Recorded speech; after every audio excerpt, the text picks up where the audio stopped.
now, let's talk about The Wire, about the city of Baltimore, your city, which has been described, The Wire has been described as the best show on television, the best television series ever broadcast. USA Today called it astounding. It was known for creatively explaining some of the most complex principles of capitalism and industry. This is a conversation between three street-level drug dealers about who's really profiting from McDonald's Chicken McNuggets. Man, this is right, yo.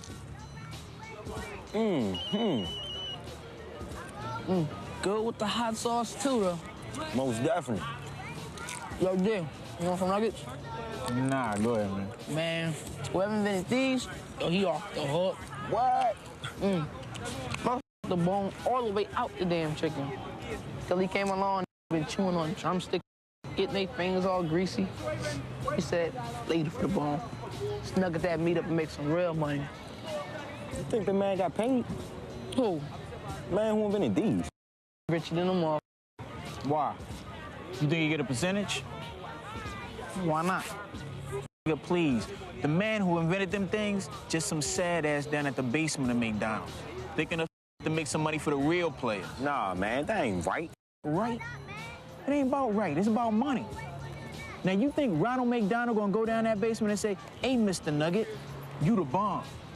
We selling chicken faster than you can tear the bone out. So I'm gonna write my clowny-ass name on this fat-ass check for you.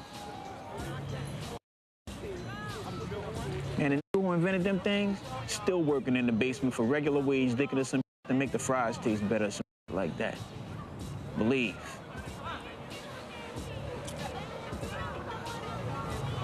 Still have the idea, though. A clip from The Wire.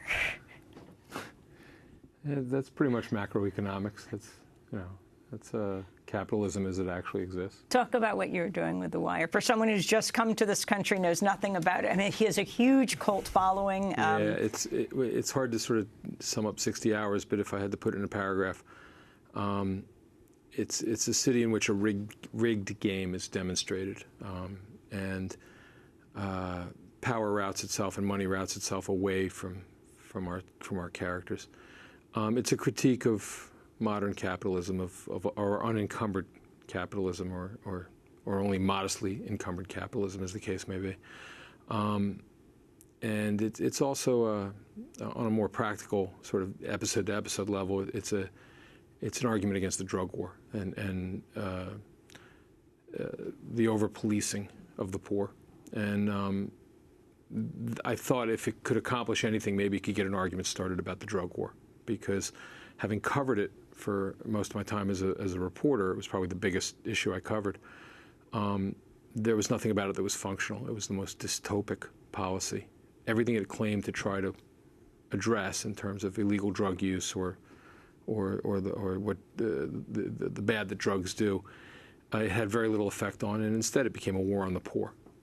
And I didn't believe that at first. I came to it sort of innocently as a young reporter, but by the time I'd finished covering it and written the corner and done the work I'd done, I was unalterably against it as policy.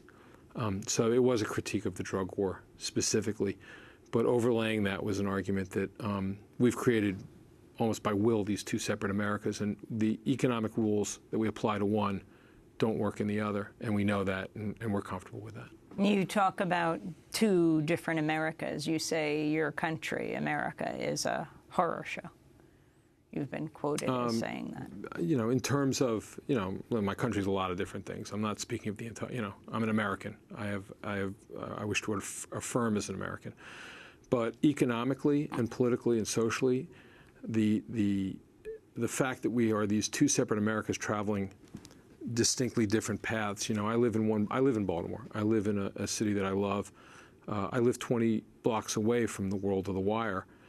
And, you know, I mean, just on a level of violence, my chance of being murdered in Baltimore, being white, is the same as if I was living in Omaha, Nebraska right now. Same.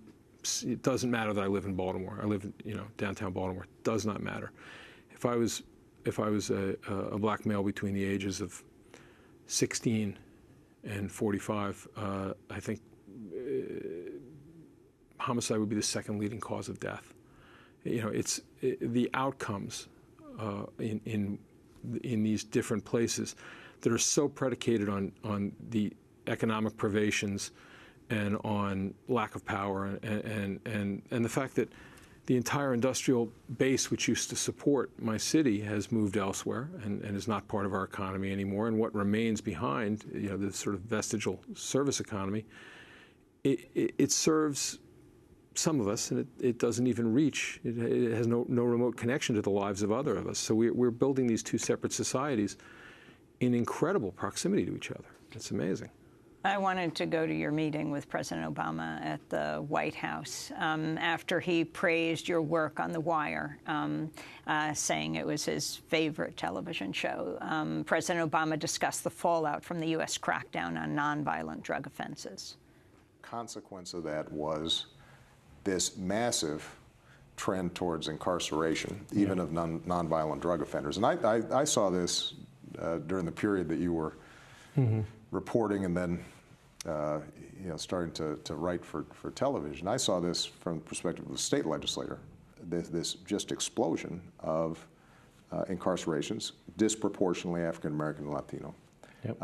And the challenge, which you depict in your show, is folks go in at great expense to the state, many times trained to become more hardened criminals while in prison, come out and are basically unemployable. Right.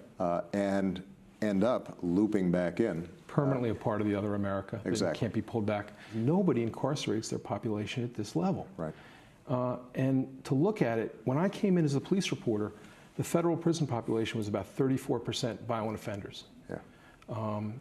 When I left as a police reporter, 13 years later, it was about 7%. Right. So these were less violent people getting longer sentences. Of course, there was the elimination of parole and good time, and all you had was good time. And so people were staying in. Right. And you're absolutely right. They come back out completely tarred. They can't vote. They can't participate in their community. They've lost track of families. Families have been destroyed. Communities have been upended. And if it was this draconian and it worked, then maybe we could have a discussion that said, what we're doing is working. Yeah, it's terrible, and we're losing a lot of humanity, but hey, it's working. Yeah. But it doesn't work. David Simon at the White House with President Obama. How did that meeting come about? It was a shock to me. I had agreed, almost sort of reluctantly, to participate in a bipartisan seminar on reducing federal, I guess, all prison population by 50%, that had been sponsored not only by some Democratic factions, but by Newt Gingrich, by the Koch Industries people. I mean, it has the chance, actually, in this next 18 months of getting some traction on Capitol Hill, simply because every side realizes, for different reasons, that this level of incarceration is insane, that we can't sustain it. The conservatives are looking at it because of the cost, this much prison construction. We've been led so astray by the privatization of the prisons and the prison industrial complex, and by the drug war, that even some conservatives are getting off the train now, and they're willing to give the Obama administration the victory because it's a lame duck. It won't extend to the next. They're willing to let it happen now. So, and do you think Obama's doing things that he wasn't willing to do before because of legacy? I don't think you mess with the drug war until you're in the last term, and I don't think you do it until after the midterms. And I think now you're seeing, this is a lost leader in terms of political capital. Nobody wants to be portrayed as being soft on crime. So I think now is the time to do it. Now is the window.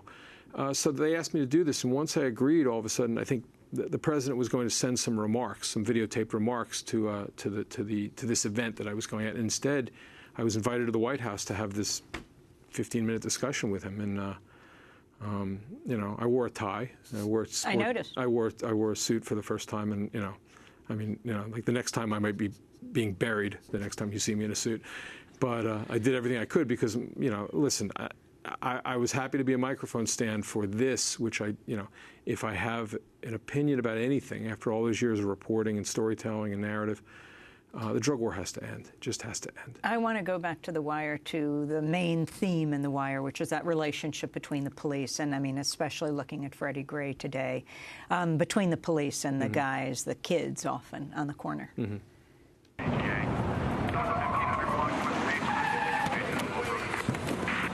on the wall. We ain't done that. Seriously, I was just sitting in my chair reading the magazine is all. And watching your crew work a ground stash, you mean?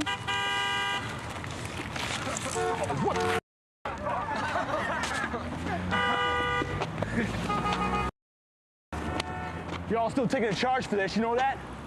You're a truant. Next Saturday. Try Wednesday. And I'm past trying to see why y'all locking me up. Hey, Carlicio.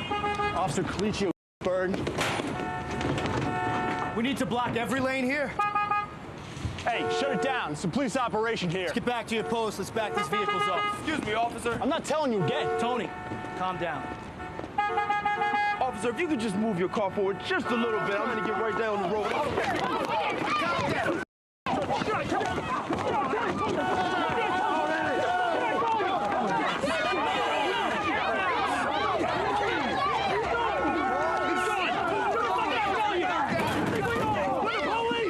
We're the police. In that scene from The Wire, the officer throws one of the young men into the back of a police van, a pretty chilling scene given what's transpired in Baltimore and with the death of Freddie Gray.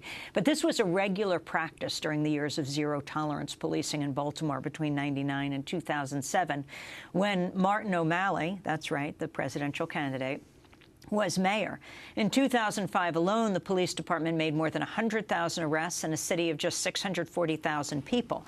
How did zero tolerance affect the city, and what are your views of Martin O'Malley running for president? Poor Marty. The first thing is, the drug war as a whole. When you fight a war, you need an enemy. If you're going to go on a war footing, then you have an enemy, and that's what the drug war did. It basically took there were always fundamental problems of policing in the inner city between the Baltimore Department and communities, but there was at least some basic code of logic as to who went in the back of a police van. The drug war slowly eroded that, even before Marty became mayor. And then Marty's first year as mayor, I was impressed. His first year, he had a very good police commissioner named Eddie Norris, who was very good at locking the right people up. And locking the right people up, taking out the right trash, that's what a good police department does. And Jill Levy, I don't know if you know Jill Levy's book out of L.A. that came out last year, Ghetto Side, but she makes a very powerful argument that in some ways the inner city is both under-policed and over-policed. It's over-policed on all the stuff that is much like that is basically harassment and sort of a beleaguered community that is being sort of affronted on all sides over small stuff that is related to sort of clearing corners in the drug war. And when it comes to, again, Black Lives Matter in the most fundamental sense in terms of the rate of homicide and the rate of violence, those crimes don't get solved. They don't get attended to. The clearance rates for murder in places like Compton or West Baltimore are extraordinarily low. They're in the 30s, whereas in the rest of America they'd be in the 60s or 70s. So they don't get the policing they need, they get the policing they don't need. And with Marty, he came in that first year, was very admirable. And then Norris left for reasons, that are complicated. But it was almost as if he couldn't get the reductions in the murder rate that he had promised as a candidate. And the next 3 or 4 years were, let's just throw everybody in the back of a van. And if you think I'm exaggerating, all you have to do is read the ACLU suit that the city eventually settled. Because it didn't matter who you were. It didn't matter if you were somebody sitting on your own stoop or a school teacher or somebody coming home from work.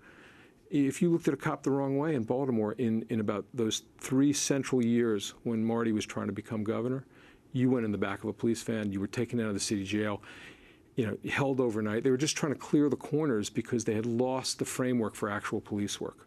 They didn't know how to actually solve crimes anymore, but they did know how to fill the wagons. You would go downtown to the city jail, and they'd ask you to sign a form saying, I won't sue. If I don't sue, we'll let you go now if you sign the form.